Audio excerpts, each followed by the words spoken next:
आपण आसन आपल्या क्षमतेप्रमाणे अगदी स्वीट पेनपर्यंत ताणून घेऊन ते करायचा प्रयत्न करत असतो आणि काही कालावधीसाठी ते आपण तसंच्या तसं ठेवतो. तर त्या वेळामध्ये नक्की करायचं काय?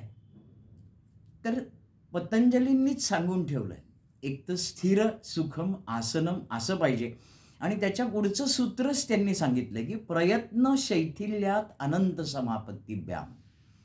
म्हणजे प्रयत्नपूर्वक तुम्ही शरीरामध्ये आणि मनामध्ये शिथिलता आणायची. म्हणजे मनातले सगळे विचार दूर सारायचे. आपल्या त्या आसनामध्ये पूर्ण इन्व्हॉल्व व्हायचं. कुठं ताण येतोय, मला कुठं बरं वाटतंय ते बघायचा प्रयत्न करायचा. आणि आपलं शरीर शिथिल केलं, की आपलं आसन पण आणखीन सुधारतं आणि त्या आसनामधले फायदे पण जास्त मिळतात. त्यामुळे त्या कालावधीमध्ये बाकी कुठलाही विचार न करता फक्त त्या आसनामध्ये राहायचा आणि प्रयत्नपूर्वक शिथिलता करायचा प्रयत्न करा. हरी ओम.